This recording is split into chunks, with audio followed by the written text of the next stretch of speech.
మెడ్ plus లో అదే medicine అదే క్వాలిటీ, మార్కెటింగ్ డిస్ట్రిబ్యూషన్ ఇంకోటి అంటూ వీళ్ళకి అదనపు ఛార్జీలు ఉండవు. అందువల్లే 50 to 80% డిస్కౌంట్ లో మనకు అందిస్తున్నారు.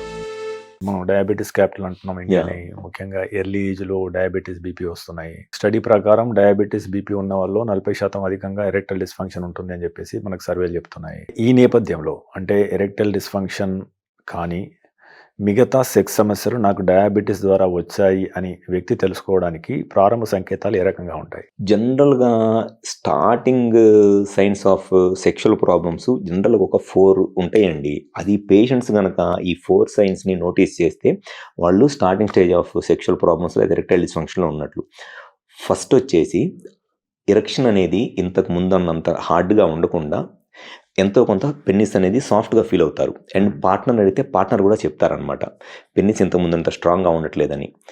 సెకండ్ వచ్చేసి ఎప్పుడైనా సరే ఇన్సర్ట్ చేసి సెక్స్ చేయడానికి ట్రై చేస్తున్నప్పుడు పెన్నిస్ బెండ్ అయిపోతుంది అనుకోండి, స్టిఫ్గా ఉంటే పెన్నిస్ వెజైనాలోకి ఎంటర్ అయింది. అట్లా కాకుండా పెన్నిస్ బెండ్ అయిపోతుంది అనుకోండి, అదేంటంటే one of the early sign of erectile dysfunction, కిందకి బెండ్ అయిపోతుంటే.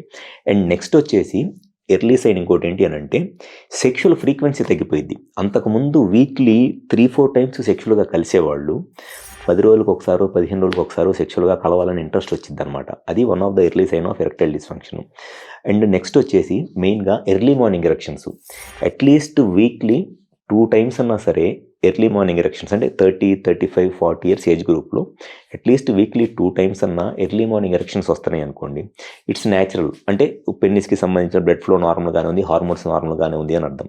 అట్లా కాకుండా ఎర్లీ మార్నింగ్ ఎరెక్షన్స్ బాగా తగ్గిపోయినాయి, 10 రోజులకు ఒకసారి 15 రోజులకు ఒకసారి ఎర్లీ మార్నింగ్ ఎరెక్షన్స్ రావట్లేదు, నిద్రలో లేచినప్పుడు అంత గట్టిగా ఉండట్లేదు అనుకున్నప్పుడు అది కూడా ఒక early sign of erectile dysfunction.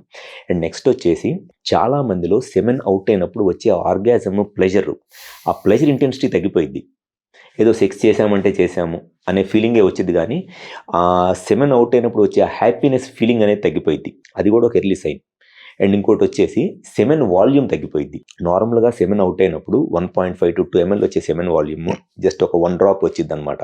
అది కూడా ఒక early sign of erectile dysfunction. So పర్టికులర్గా ఈ 4-5 ఎర్లీ మార్నింగ్ ఎరెక్షన్స్ లేకపోవటము, సెమెన్ అవుట్ అయినప్పుడు సెమెన్ ఎజాక్యులేట్ అయినప్పుడు వచ్చే హ్యాపీనెస్ తగ్గిపోవటము, సెమెన్ వాల్యూమ్ తగ్గిపోవటము, సెక్స్ చేయాలి అనే ఫ్రీక్వెన్సీ కోరిక తగ్గిపోవటము, వారానికి 2-3 సార్లు సెక్స్లో కలిసేవాళ్ళు 15 రోజులకు ఒకసారి 20 రోజులకు ఒకసారి సెక్స్లో కలవటము.